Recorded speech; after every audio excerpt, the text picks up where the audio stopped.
What's up, everybody? Welcome to Kind of Funny Games Daily for Wednesday, September 27th, 2017. I'm one of your hosts, Greg Miller. Alongside me, Irish Cream, Danny O'Dwyer. You're way better host than I am. Second to last time. No! What are you talking about? You did fine. You didn't do any of the bits, I heard. No, I tried to do do the bits. rigmarole. I can't do it. It's like stepping into someone else's shoes, man. Sure. And then being expected to do their dance. I want you to get out there and do your own thing. Thanks, you know what I mean? man. You can do whatever you want to. You don't have to worry about it. Thank you. Our second to last show together, Danny. It is. Friday. Our Your final one? penultimate. Ooh, good use of that word. Thank you. A lot of people get it wrong. Thank you very much for wearing the flag. That's what I was doing. Wearing the flag of Maryland, half of it on your Yeah, okay. tie. Sure, that's what it is. Get the These are crab on the clearly other one. Mizzou colors. Get Okay. out of here with that. Right. Black and gold sun. It's actually the also the colors of my home county's biggest rival, which is quite a point of annoyance for me. This has got to be a big deal. This has got to be a big deal. Yeah. So, You're trying to change that flag. Yeah. Get the policy passed. or I might just come back.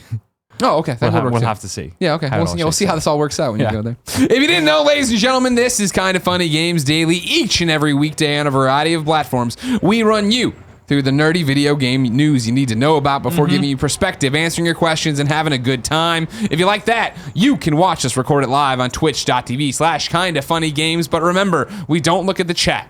Instead, the way you interact is by going to kindoffunny.com/you're wrong. Tell us what we screw up as we screw it up, so that at the end of the show, we can set the record straight for everyone watching later on youtube.com/kindoffunnygames or listening on podcast services around the globe.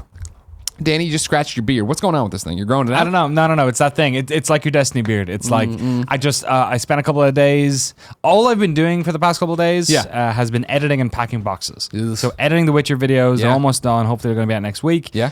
No 6 of them all in all. So there's a lot of stuff going on. And then packing. And packing is, boy ho.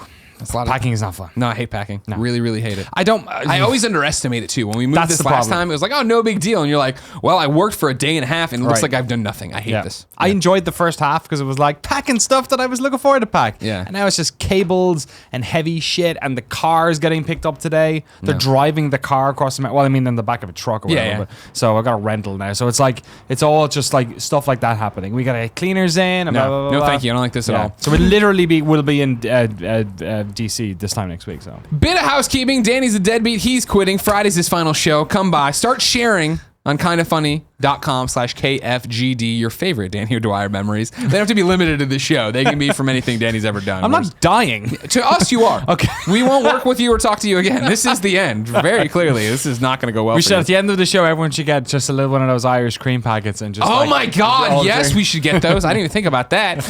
More housekeeping for you. Andrea Renee, of course, Kind of Funny Games Daily co-host. She is hosting the Nintendo World Championships officially over in New York City, October 7th. There's videos going around right now, announcements, press releases, everything. That's a huge get for her. Congratulations. That's right. A less get for us is the fact that Andy works here. And party mode is now live for everybody over on youtube.com/kindoffunnygames. It's hilarious. This is like one of our best party modes. If you haven't given us a shot for our Let's Plays and like our crazy Let's Plays at our party mode, go check it out. And then, of course, this is just a reminder for you. Tomorrow, that Red Dead 2 trailer drops. Oh, yeah. Or whatever it's going to be. We assume a trailer. 8 a.m. Pacific time. We will not be doing a watch along for that. Instead, we will talk about it, I'm sure, on the morning show and then into Kind of Funny Games Daily, which, by the way, both those shows co-hosted tomorrow by Gary Whitta.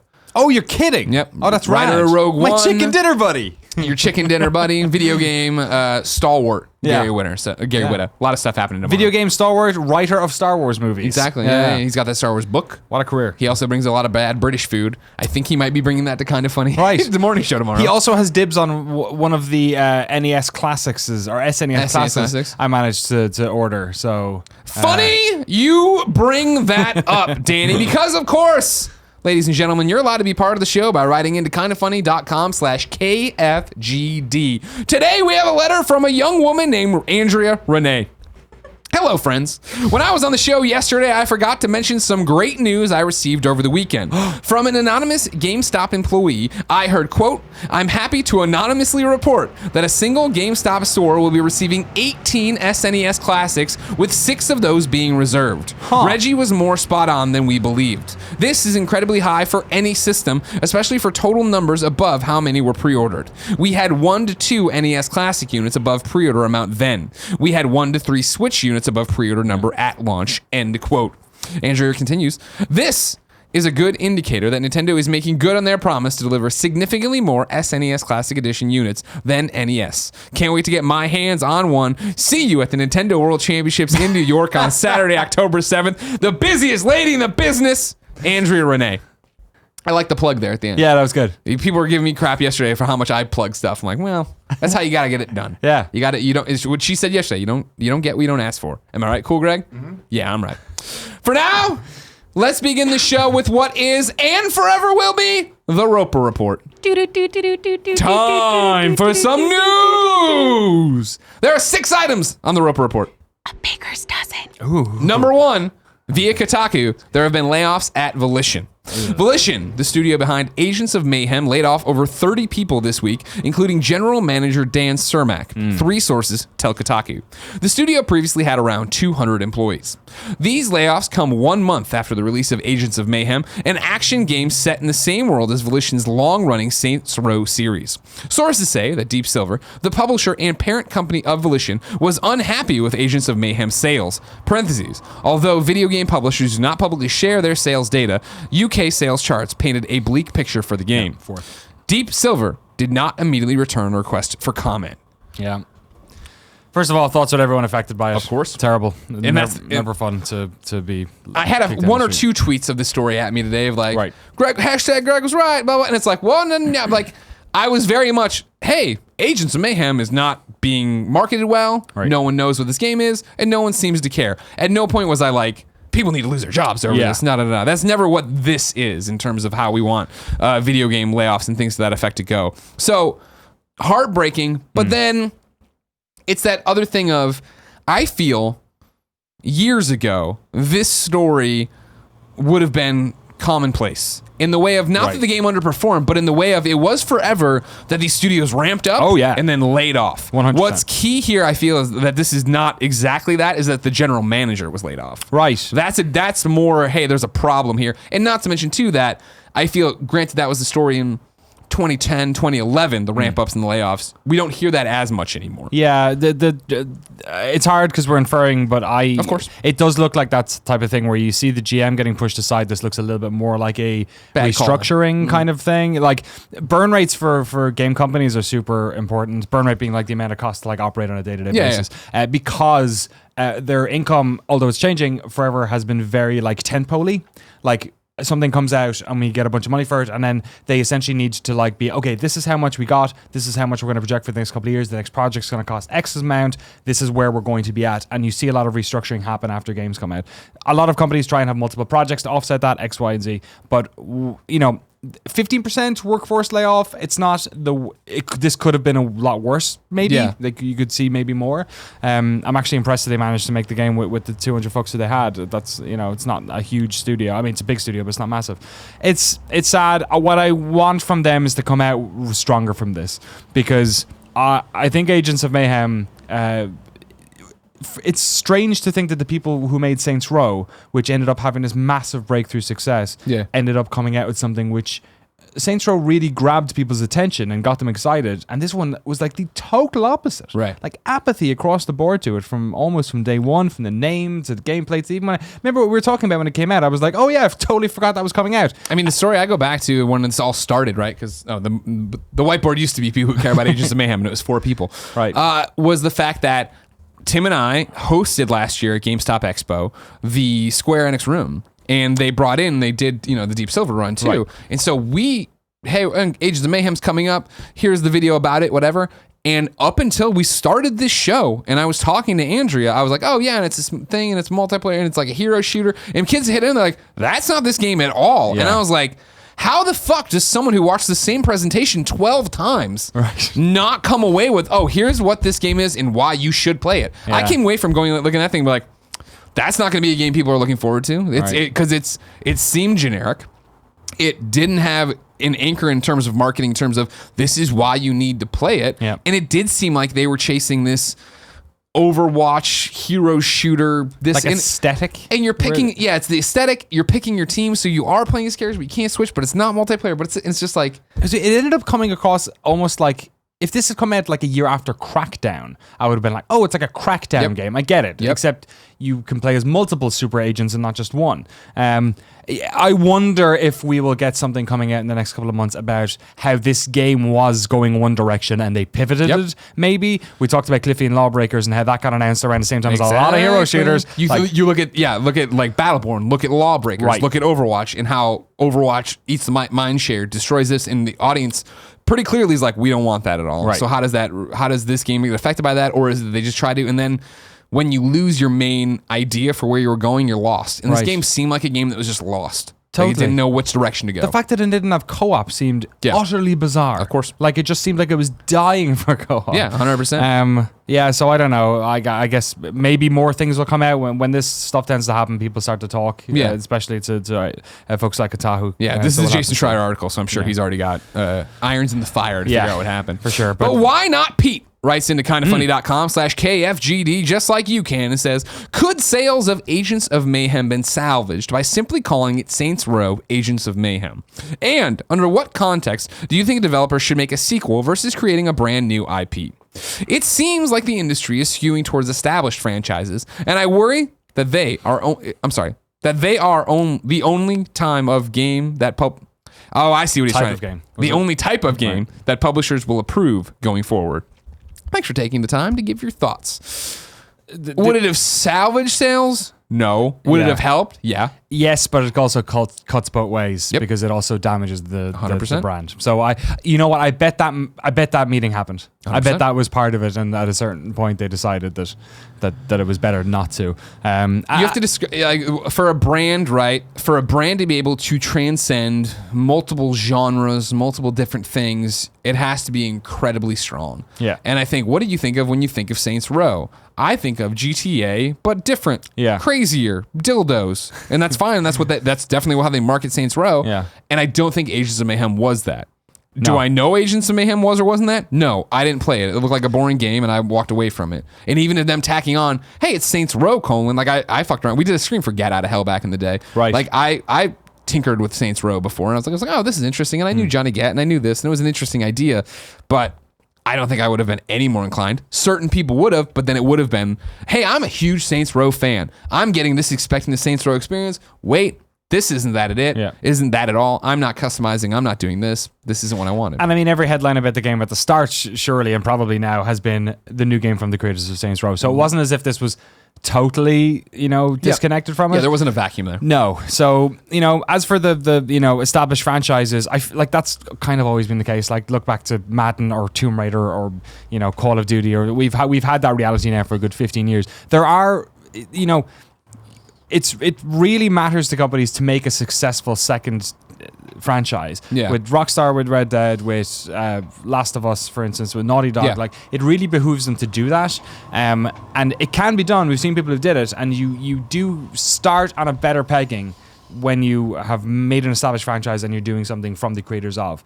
But you still need to make a good game. Yeah, at the end of the day. And the Agents of Mayhem didn't interest people enough. Yeah, I think, and it's that interesting thing I talk about a lot, especially when I talk about Uncharted, Last of Us, and Naughty Dog, in the way that I think we're at that tipping point that the consumer, and I mean even mainstream consumer, is to the point smart enough, right, of being like, oh, Naughty Dog, they made Uncharted, they made Last of Us. I care about Last of Us. I'm interested to find out about Last of Us. Because, I mean, and I say that not as a knock to general consumers, because I remember before, even when I was reading EGM and super into, even when I started at IGN, I'd come back from previews for IGN, sit down, and Craig Harris, who'd been there forever, obviously, he'd be like, so how was the game? I'd be like, oh, is this, that, and it was awesome, and it reminds me of this game, blah, blah. He's like, great. Who developed it? I'd be like, oh, look at my notes, these people. All right, what did they make before? I'm like, I don't know. And he's like, you have to know that. There's a lineage here. That's the story of this to that to that. Whereas, like, when I was on the outside, it was very much of like, not that I'm buying a PlayStation game. I'm buying PlayStation first party and maybe not paying attention to other than it's PlayStation. Right. Not worrying about who Santa Monica is or who granted, you know what I mean? But like, who these people actually were behind the scenes. And I think now that the Naughty Dog splash screen means more than it used to. 100%. And that's the thing where people can see that. And I don't know personally if Volition has that yet. If they're more than just the Saints Row brand. Yeah. People don't think, from the creators of Red Faction. I love Saints Row, and I hear this new... Or, I love this game, and here's this new thing. Yeah. We'll see. Just make a new Red Faction game. But again, Thoughts to everybody who got laid off. I've already, as usual, video game development rallying behind that. I saw Mike Bithell putting out like, hey, this sucks, but if anybody needs help, this is what I'm looking for. And It's a great time to be a person in this industry. Here's an interesting industry story too. Not gossip, I guess, but file this under don't be a dick. File this under not the Greg was right thing, but like the fact of how I'm always like, don't be an asshole on the internet. Yes. Number 2 is 343, obviously the guys making Halo, have rescinded a job offer to a Halo community member. So this is via Gaff is how I found it. Over on Gaff, Vivacious Jazzy posted this whole thing. Good name. And basically there was this guy over on the forums for 343 and all those other different things. Multi-lock on was his username, right? He gets a job offer from 343 to work as a level designer. He quits Treyarch, and then he posts on the boards he's from, Forge and another one. I'm sorry, I'm not super familiar in the Halo fan boards, but Forge and something else. Post on there, I got the job, this is awesome. People then on the subreddit... Beyond is oddly enough what the other one's called. Oh, yeah? Beyond? Never heard of it. They go over there, they go through his post history, they put it out there, right? It's one of those, like, this is... I don't want to get into the weeds of the drama. Right. I wasn't there. People are claiming posts have been deleted. They were claiming all this other stuff. But the one that we do see that it's out there is, right, it's, quote, no one at 343 deserves their job. Right. This guy posted in June. Oh, so this isn't like, everybody's like, well, opinions change over time. Yeah. And it was very We've all much said like dumb stuff on the internet. And it's like, no, this wasn't like you were saying this they announced Halo 5. Right. You were saying this as like you were probably thinking about this job, but he's over at Treyarch. Now, saying all this, dude loses. So 343 takes the job offer away. They're like, no, this is fine. We don't need you. We don't want you because you said this and whatever else. But I'm going to focus on that one thing. I'm using this not to attack him, not to say this, but to say don't say stupid stuff on the internet. I also, however, want to compliment him because a lot of people in all of these threads, I saw it on Reddit, I saw it on Gaff, I saw it on other things of like, 343 is a snowflake. No, they were these giant wars going off. Multi-Lock On put a post up on one of, I think it was Forge. And I'm going to paraphrase and take certain things from it here and read directly from it. But he's very clearly like, I was wrong. Yeah. So I want to read this for you. And I'm parsing it down. This is a little embarrassing, and I've struggled back and forth about posting this publicly, but I think it's best if I explain it once to everyone and not 100 times individually. As of yesterday, 343 revoked their offer to me as a level designer. It seems they weren't pleased with the way I've criticized them in the past between my posts on Forge Hub and beyond. My apologies. Those are the ones.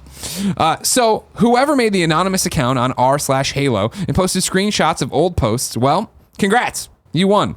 In fact, you won to the extent that I already quit my prior job, sold my place in California, placed a $2,500 payment on an apartment in Bellevue, Washington, among other expenses, and began transporting my belongings there. Only to find out from the agency I was working under that my offer was withdrawn.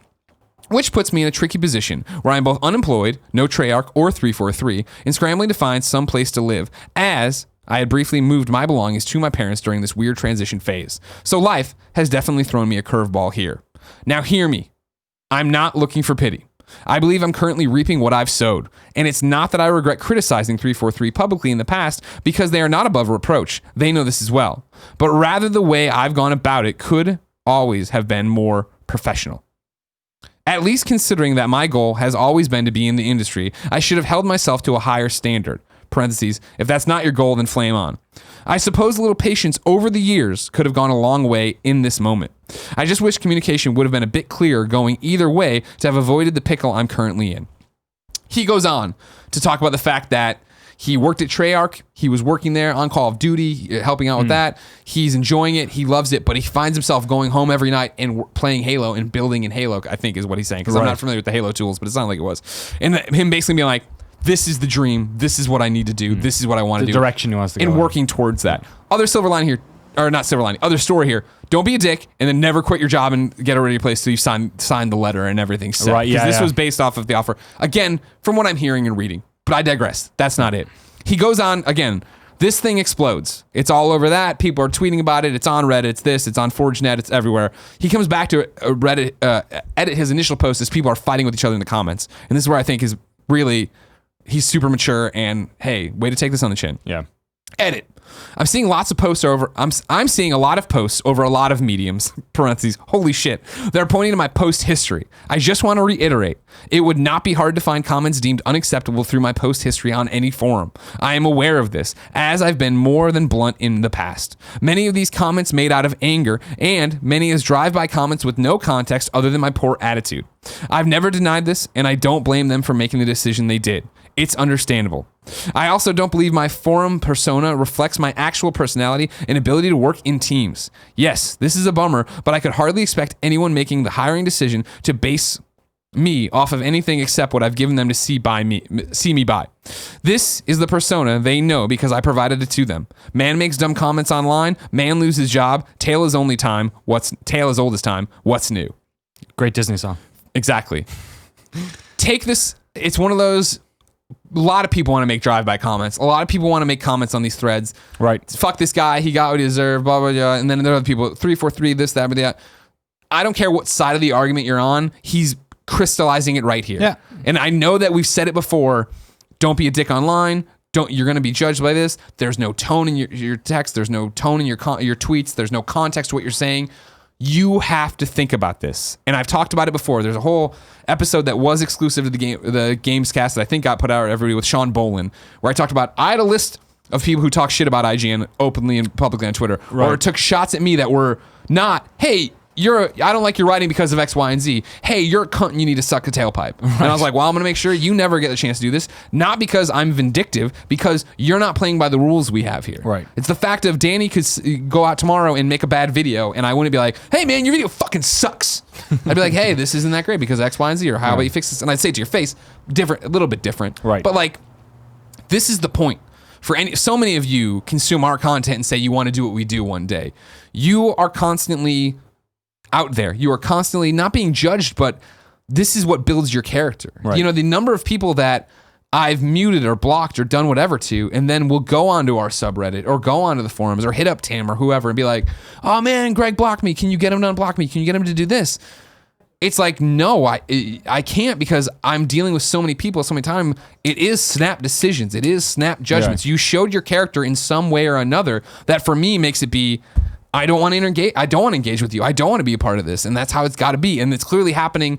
Not only, I mean, we see these stories of people losing bigger jobs everywhere else in the real world sector. But I mean, in the gaming industry, you cannot be a toxic person and want to work here, period. Yeah. And I'm really like super angry about a lot of this stuff because like I grew up with the internet, right? With like, you know, message boards and IRC and all that sort of stuff. And we used to have sections for people who acted like that. Like we had like System Wars on GameSpot, or like every BB board had like some sort of like ranting section or whatever, right?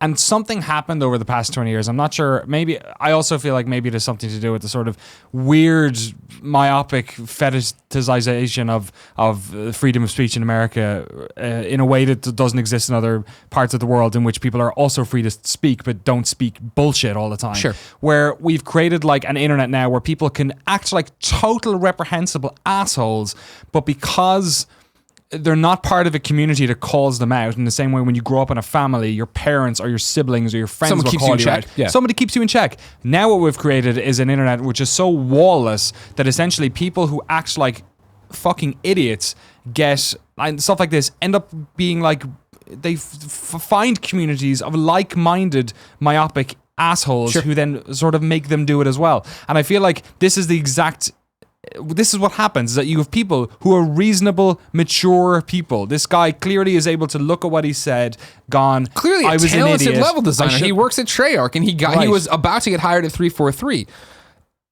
And capable of taking criticism. Yes. Like he is at no point is he saying, you know, they overreacted, whatever. He's like, he took it on the chin, right? Yeah.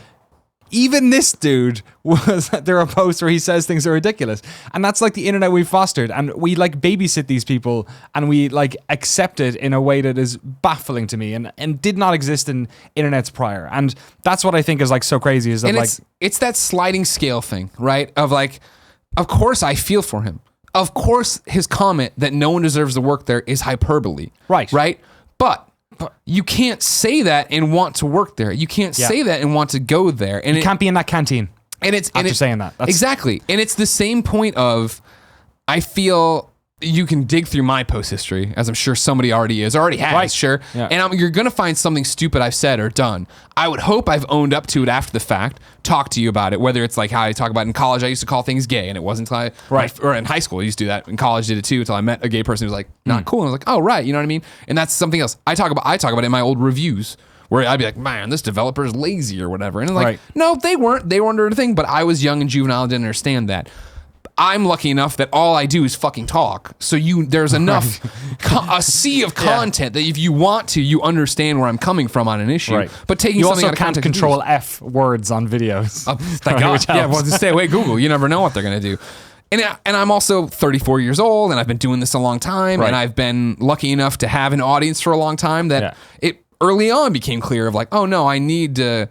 If I'm going to say something, you have to be able to back it up at every turn. And I don't get the courtesy of, I'm going to say something totally, hey, these guys don't deserve their jobs or whatever, and be able to walk away from it and fade away from it. And that was the thing here, where it was the idea that somebody asked him in, I think his Battle Forge thread, or Forge Battle, I think I already fucked that up, that it was, so how did they figure this out or whatever? And it was that once he got the job or got the offer, he put it on the boards. Right. And then people went through his board and it's like, oh man, like, that's interesting. But I did that at IGN when I was IGN ride or die, and I still am. I love IGN, obviously. But when I was there and I was like, I'm never going to leave, I'm going to be here forever. It was the thing where bosses would come over and be like, we're going to go take this guy out for an interview. Here's his stuff. You want to look through him? And I'd be, yep. And I would go just fucking all over, because we were IGN and people took shots at us all the time. Still do, of course, at IGN. But it was that thing of like, you can't sit there and insult somebody and then want to come be at their table as well, unless there's going to be an honest discussion of it. Yeah. And like, this is different, of course, because it was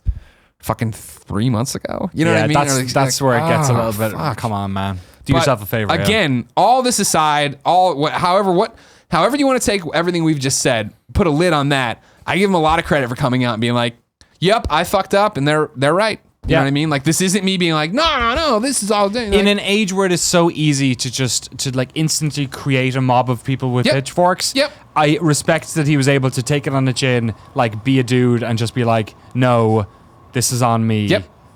And like, in the long run, like, maybe here's a cynical way of looking at it. He had to do that if he's going to get another job. Sure. But also, you know, it seems genuine ernoughh.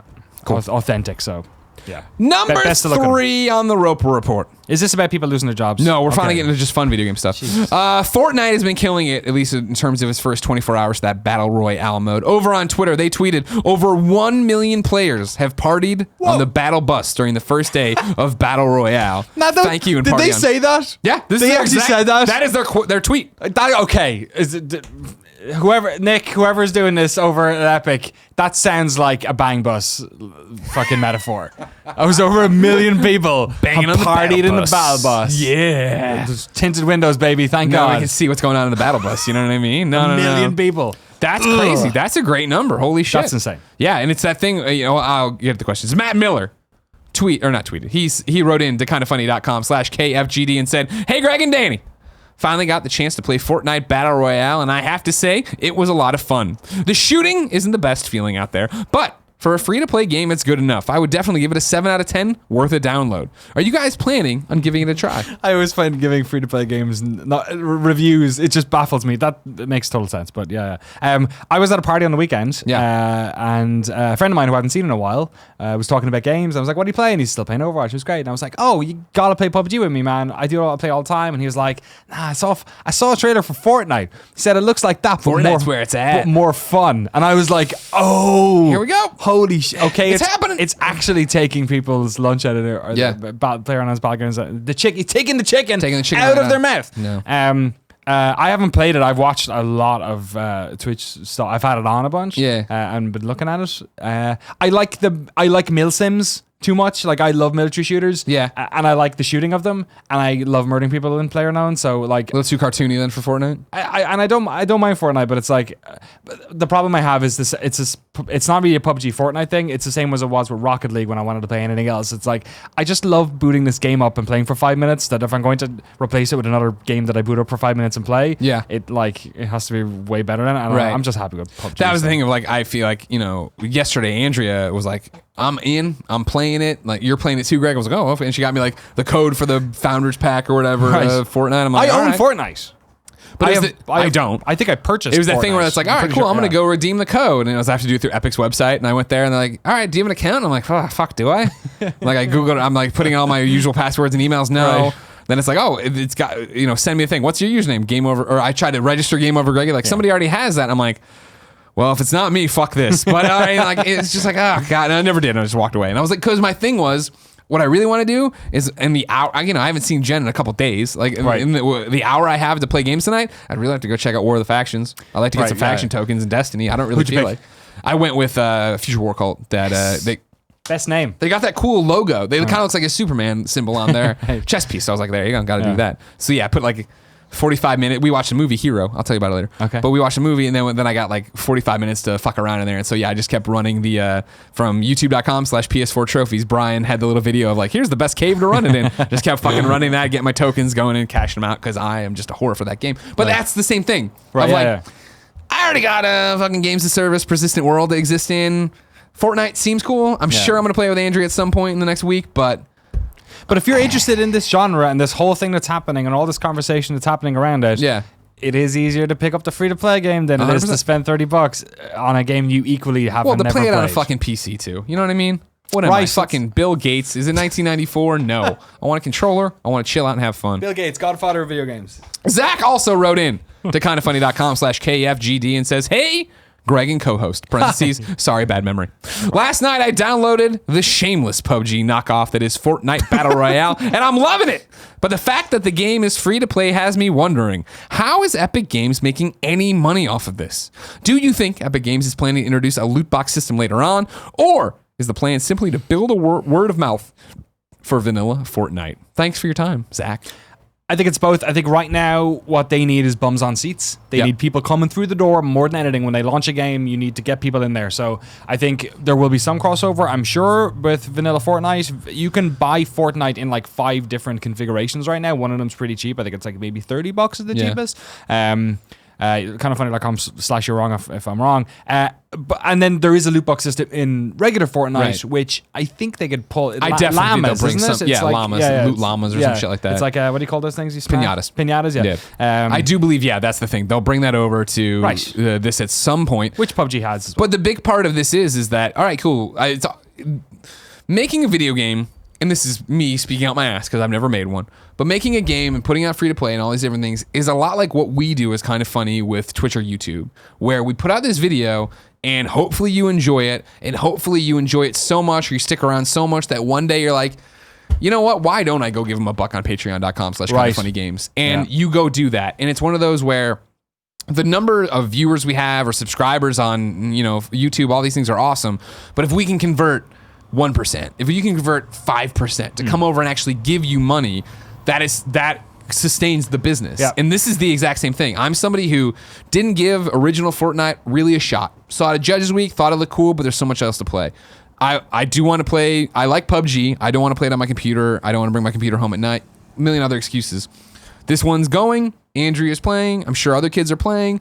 Sure, at some point I am going to play Battle Royale. Right. And maybe I get in and I'm like, you know what? Fuck, this is fun. I wonder what real Fortnite's like. And I go over there and granted, I have a code now from them or whatever, but I go over there and jump in and maybe I end up buying more loot llamas and shit like that. And that's how it works, is the fact that you're going to get someone who gets it. Like same thing with like Marvel Heroes Omega or free to play game X. Yeah. Get them in the door, they play for a while and you're going to lose the overwhelming majority, but you're going to have that percentage, 2% that sticks around and actually spends money and does all these different things. If your conversion rate is 2%, that's 20,000 copies sold. Yeah. So like it's when you're talking about if they've got 1 million people coming through the door, that's pretty good. Yeah, they're gonna be happy with that. Yeah. Number 4 is a short one. There is a discovery tour coming to Assassin's Creed Origins. This is via the product marketing manager on Twitter. Super excited for the announcement of Discovery Tour by Assassin's Creed Ancient Egypt, a free update for Origins owners coming in early 2018. It is a dedicated educational mode where you can free roam ancient Egypt in-game, free of combat, storyline, or time constraints. The screenshot he put up was like, into this. right? The screenshot he put out was like walking up, and it was like, it looked like somebody getting ready to mummify somebody, and it was like pulling out and telling you what the tools were and all these different things. Right. It's like, that's really fucking cool. Like, Yeah. I don't know how much I'd use it, but I'd tinker with it for sure when I get Origins and this comes out in 2018. But then you can imagine some cool teacher being like, hey, this is ancient Egypt. Let's walk around and see what it was and kind of immerse you. That's really a cool thing. Cool idea. I wonder if this is possible because of some sort of like historic or educational grant or something that they have maybe that helped to, I don't know. That to me looks like something that an indie game would do to get a little bit more funding in maybe.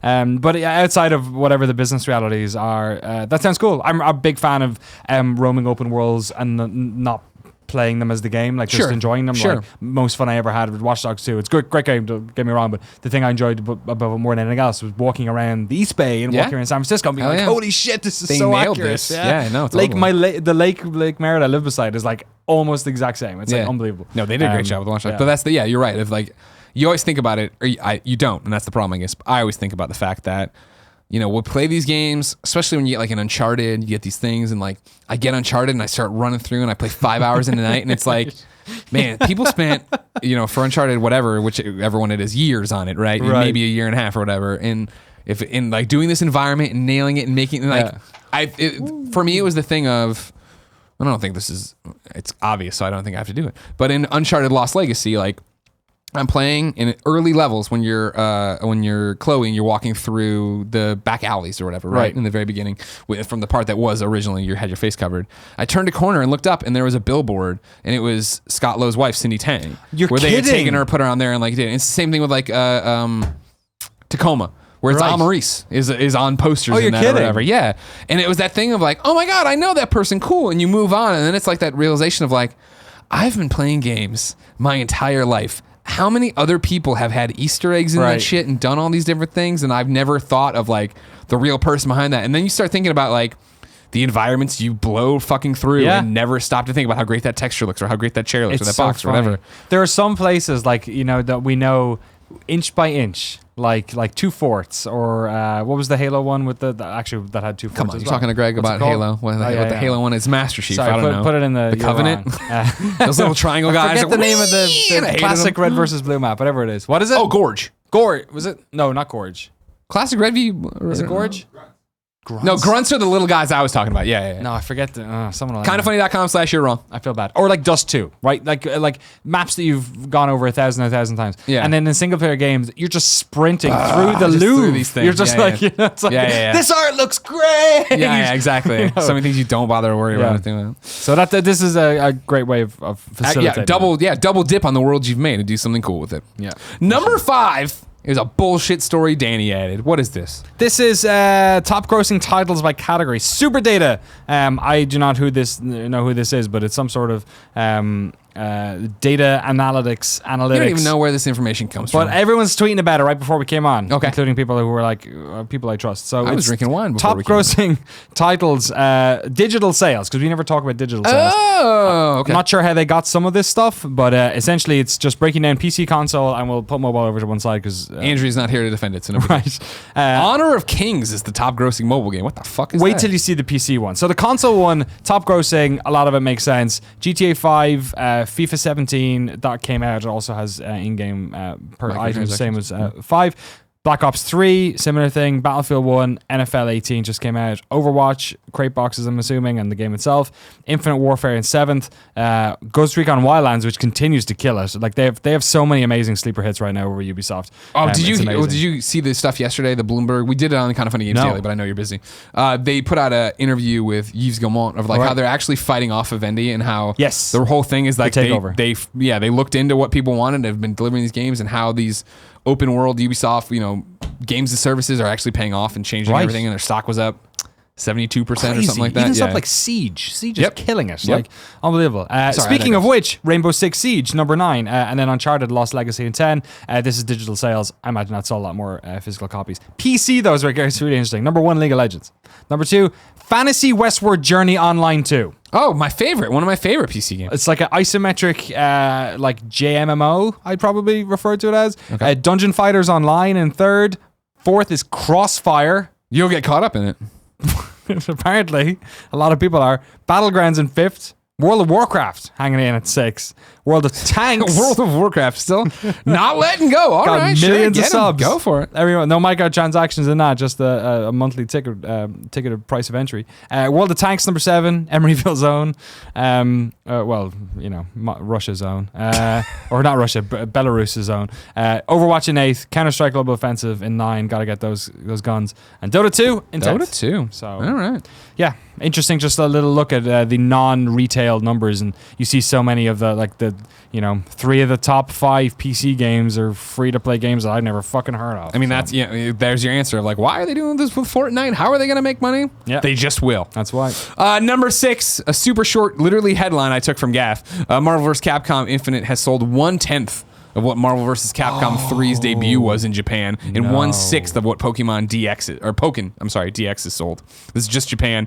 UK numbers weren't solid or great either, obviously. So it's interesting to see that reflected as we were talking on the show last week, about how nobody really seemed to care about this game and why. So there you go. Danny. Yes.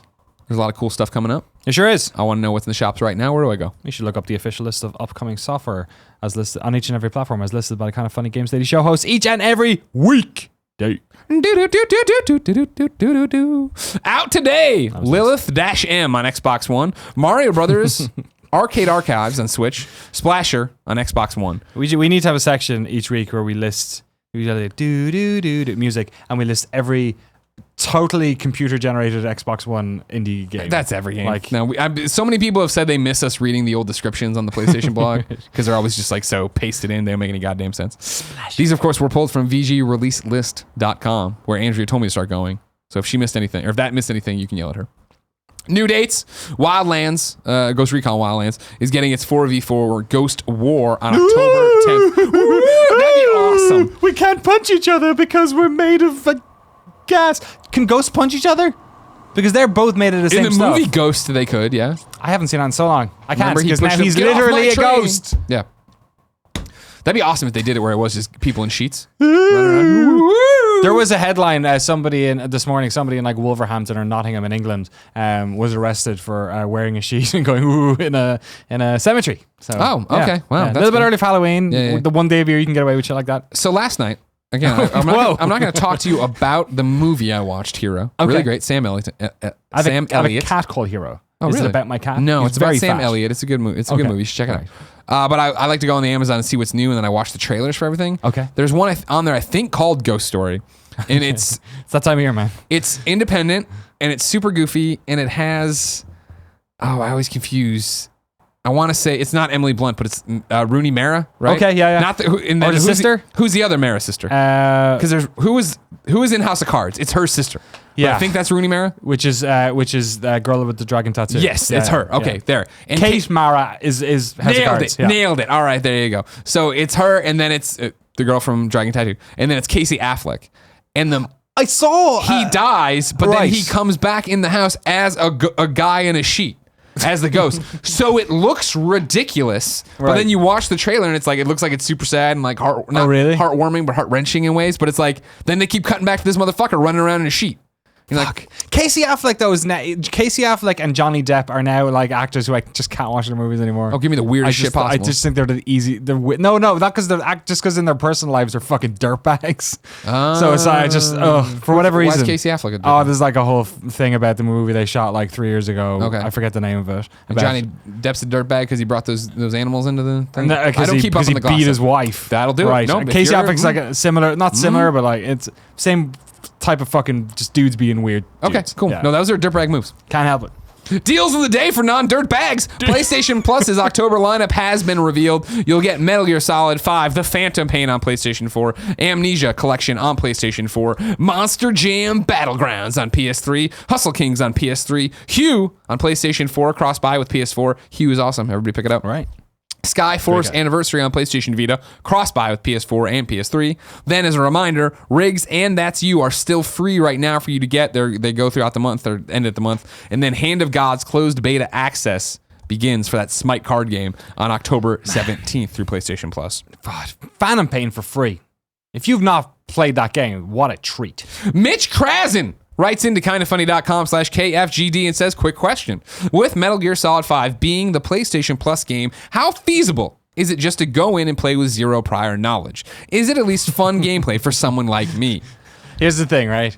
You can play any Metal Gear game with no prior knowledge. Not 4. It's not going to fucking help. 4 is too much for you to jump in without any knowledge. 5, however, no, totally jump in. They barely reference Why do you think 4? Because 4 is all like, hey, like, here's it. We're gonna tie up every thread from this entire franchise. Here's Raiden. Who's the Lale Lilo? Who's Raiden? Why does Shadow Moses matter? Like none of that resonates. I feel. Who's Eva? I feel like as somebody who played all the games previously, I was as miffed as to what the fuck was going on as if I would have been if I hadn't.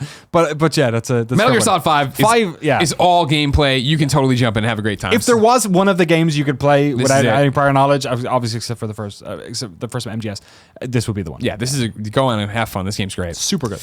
Meanwhile, Xbox announced Games for Gold for next month. Gone Home Console Edition is coming for free October 1st through the 31st on Xbox One. Cool. The Turing Test is available for free October 16th to November 15th on Xbox One. The test itself. Yeah, just that. Rayman 3 HD is available October 1st through the 15th on Xbox One and Xbox 360. And then Medal of Honor Airborne available October 16th through the 31st on Xbox One and Xbox 360. Here's a blast from the past. Meanwhile, if you want to try that Lawbreakers on PC, it is free to play this weekend. That's Thursday, September 28th at 10 a.m. through Monday, October 2nd, 10 a.m. Pacific time.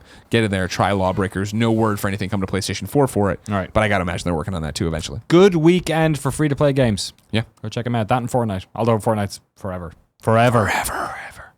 Danny, are you ready for reader mail? Sure am. Good. I'm ready to tell you. It's brought to you by Lisa. Whether you're upgrading your home, your health, or your state of mind, there's one surprising item that belongs on your shopping list. Yep, a mattress. With over 10,000 5-star reviews, the Lisa mattress is in a league of its own when it comes to combining quality, innovation, and making a difference. The Lisa mattress is 100% American-made and delivered compressed in a box to your door. It is thoughtfully crafted with high-quality materials to create what Lisa calls the universal adaptive feel. Its 3 foam layers provide support, pressure relief, and cooling that adapts to all body shapes and sizes and sleeping styles. The Lisa mattress is easily ordered online, shipped to you free to your door in that compressed box. Everybody enjoys it. I carried it up the stairs with Kevin. It wasn't that heavy. Meanwhile, Joey took it home. She sleeps on it now that she's here in SF. She loves it. She tells me all the time, I love that mattress from Lisa. She drinks wine on it. I guarantee Joey's drank wine on it. Right now, you can get an extra $100 off if you go to lisa.com/kindafunny and enter the promo code kindafunny, all one word. That's Lisa, LEESA.com/kindafunny. Enter the promo code kindafunny for $100 off your next mattress. You know what my favorite WWE move is? Just as a I'd little love bit to of know. I was just looking at my hand. It's a spinneroonie. Oh, Booker T. It's a spinneroonie. It's great move. Yeah, Booker T's it's so powerful. It doesn't even need to hit anyone. Does not touch the other. He's just gonna get it done. Don't worry about it. We've been going long. I've kept you. We started late. I'm looking through here for a good. I want to get you with a good one. You know, one punch knockout. Yeah, we got good questions every day, of course. So I mean, like, I'm not hurting for it. You know what I mean? Yeah, let's start here. This is an appetizer till we get another question. Jared says, hi, Greg and Danny. I recently read Kotaku's review of NBA 2K18's My Career Mode, which the reviewer described as infected with microtransactions. But the part I found most interesting was that the reviewer mentioned that his review copy of the game came loaded with a ton of virtual currency. So, from that, I have 2 questions. Number 1, is this commonplace in games given out for review? Number 2, isn't this extremely dishonest and misleading to have journalists review a game that is a very different experience to what consumers will get without spending hundreds of dollars on microtransactions? Full stop. To be clear, I don't know what version of NBA 2K18 he got. Right. Didn't read this review. Not sure if he had $100, hundreds of dollars. Right. So you're bringing that in as your experience. That's fine. Let's move and be more general with it. No, not. I've never had one that came with hundreds of dollars of microtransactions, but I've definitely gotten games before. Here's a great one. Marvel Heroes Omega. I got my code for Marvel Heroes Omega, and then I got other redemption codes that gave me the Avengers for free and these people for free that I wanted to go in. That were packs that would have cost money. And it's similar with, they gave me their G currency too, and they gave me a bunch of money on that. But when I talk about that, I talk about the fact that first off, they gave it. You know that ethically. I've told you that. But also the fact that I know what that costs. I know how that's different. I actually, if you remember when I complained to Anthony Gallegos on the Gamescast about how many fucking loot boxes I opened trying to get Spider-Gwen, somebody else then popped up and was like, well, you could have just used it. The splinters you were getting to go buy the costume over here. And I was like, oh, that would have been a smarter call if I was using real money and not play money somebody gave me. Yeah, I think, look, I think that the reviewer should play what is closest to the experience of the gamer as feasibly possible. Yeah. I think, first of all, they should absolutely disclose it, not just because of the ethics of it, although, what does that really mean to this person? Probably not the reviewer how many knows games a week, but so the reader understands where they're coming from. But I do think there's actually something worthwhile in getting that stuff in the game because it lets you see the difference. Exactly, right? So I've been part of review teams before where they've gotten stuff. Usually it happens the way you did, where it's very much like, oh, here's like the base game, and then this is if you buy the pack. Add this on, the same way PSN kind of works, where if you bought the limited edition version of a game, you would get the game download and then you get the other one, right? That's kind of. And I think that's an extra. If we can take a quick time out aside, that's something that also happens all the time. Right? Hey, can I get a code for Destiny 2? Sure, here you go. Yeah. I redeem it. I didn't even notice it was the gold whatever version that gave me all sorts of shit, and it was like. It was when I went to download it, I had all this extra stuff. I'm like, oh, I didn't realize that was the version I got. For sure. So I think as long as they say it, first of all, that's really important. A lot of the time, the PR who will send it to you will be saying it to you with the sort of tip of the hat, this is so you know how the microtransactions work. Yeah. Almost in an overly defensive manner that they're trying to show that because if you don't see the microtransactions and how they play out in the game, you're instantly thinking they'll be worse than they are sometimes. Yeah. In the case of 2K18s, they were actually worse. And that was my thing too. You're talking about that is it dishonest and misleading to have journalists review a game with different experience? If they didn't say so, yes. If they did, then sure. But it's that weird thing of. Don't get me wrong. The reason Kind of Funny works, since we've said literally since day one when our first Colin and Greg live, was the fact that you're like, what's our ethics policy? Well, we'll tell you anything you want to know. I mean, in terms of what we're doing, how we're doing it. Maybe not like the financials, who's getting paid what, how this all breaks down, what the studio costs, that kind of shit. But you're going to know where the money is going. You're going to know where our games are coming from. Yeah. And so I think it is the fact that I could easily see me talking about NBA, 2K, whatever, maybe WWE, whatever, and being like, man, the microtransactions suck, this, that, and the other. I had to spend this much VC. I don't know if I would go out of my way to be like, I got the VC. Not because I'm hiding it, because I don't think it would play in. It's the thing here where I think in terms of video game reviewing and video game criticism, the system seems to work. Hey, here's all this VC. Wow, your system fucking sucks without it. I'm spending it all the time over here, and I'm realizing how I would generate it. I haven't seen reviews that are like, oh, the system's great, because and not mentioning that they had it or they didn't have it or whatever. It's a slippery slope, but I don't want to throw the baby out with the bathwater that if somebody did review a game and didn't mention that they started with 1,000 VC coins or whatever the fuck, it's different. For a lot of games, it literally plays such a tiny part. When you're reviewing a game as well, when you're reviewing a game, you have so many things that you're trying to tick off, and you're trying to understand every single aspect of the game and whatnot, that by the time you get down to what the fucking loot boxes or microtransactions do, it's usually a fairly inconsequential part of the overall experience. Yeah. I think this is actually a really good example of how that actually worked, because the microtransactions have been called out. So I'll take that back. I don't know if they were in that particular review. Yeah. But yeah, I think overall, whenever people bring up this sort of stuff and it comes up with the free copies of games and X and Y and Z and blah, blah, blah, blah, blah. When you're reviewing games as a job, your relationship to free codes is worlds different to what it was when you were working in a job and games were part of expendable income that you were doing for your your fun time. Yeah. Like when I worked at GameStop and I was being able to get like 66% pre-owned games, that totally changed my relationship with the dollar amount of a packaged game, right? So when it comes down to like that stuff, like people aren't running around IGN and GameSpot going like, yeah, I got a free fucking copy of Devil May Cry 4, you know, like that's not that world. It's Ryan Clements totally might have.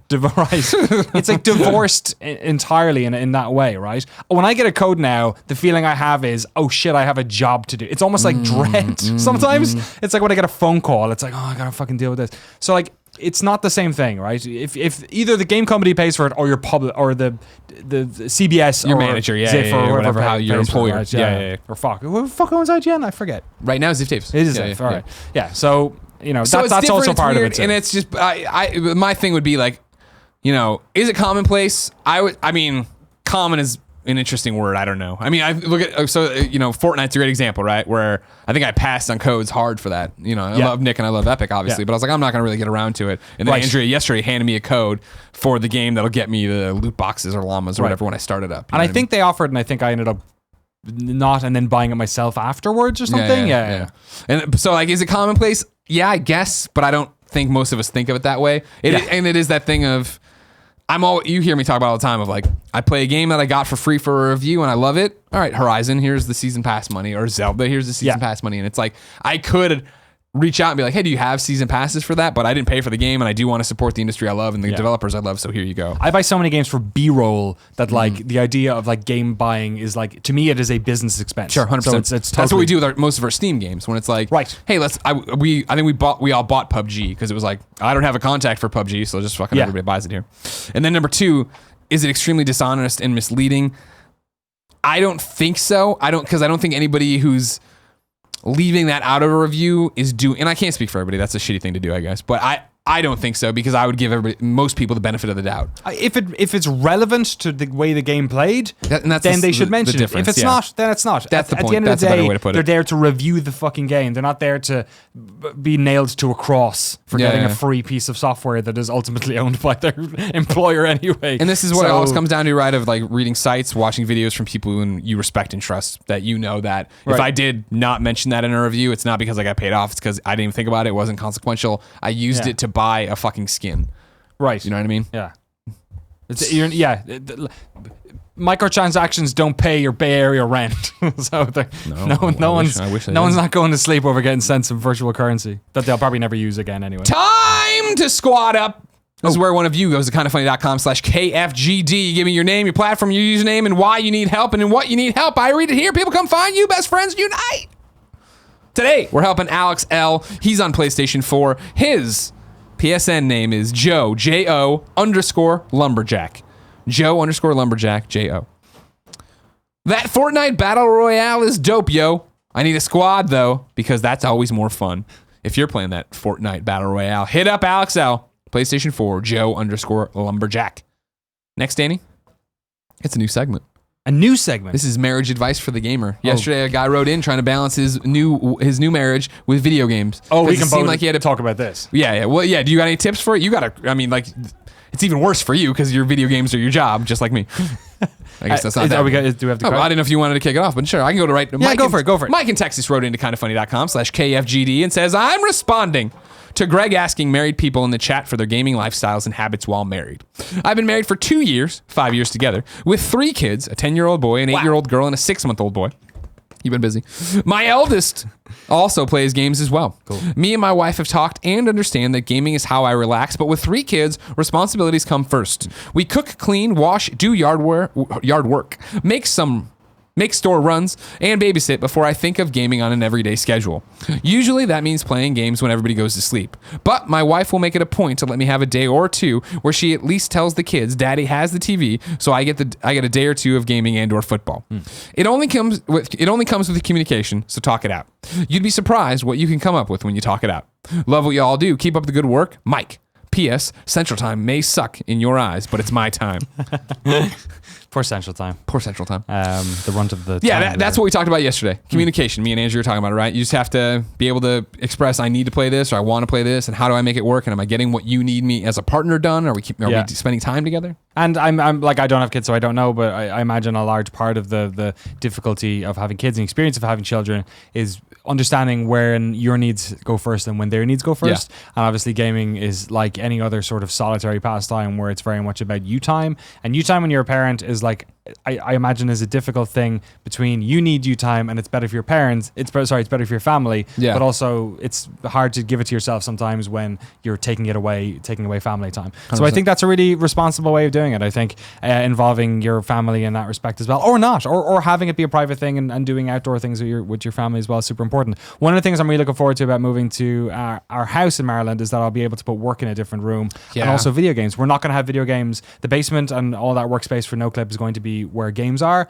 and upstairs we'll have a TV in the living room, but we're not going to have any consoles. Wow, okay. So like if we cave, kind of, and my wife does play games as well. She's get your game cave, right? So she's actually weirdly enough playing GTA 5. She's her first third-person shooter she's ever played. Wow. State of Decay to GTA 5. I actually, that's how it happened. She played Far Cry and Instincts and completed it in the meantime. And 4. She completed 4 as well. Okay, wow. So the past couple of months while we've been doing all the change, she's had a bit more free time, so she's been doing that. But I think it's the same as anything. Gaming, when it can be a pastime you can spend 40 hours doing. So being able to understand when you should stop and when you should have time for family is super important.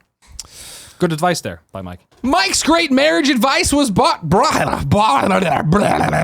you by Bombfell. Thanks to Bombfell for sponsoring Kinda Funny Games Daily. Bombfell is an online personal styling service for men that helps find the right clothes for you. Once you sign up online and complete a simple questionnaire, you are matched one-on-one with a dedicated personal stylist who handpicks every piece. Your stylist will email you a preview of their selections, after which you'll have 48 hours to make any changes or even cancel altogether. You're in total control.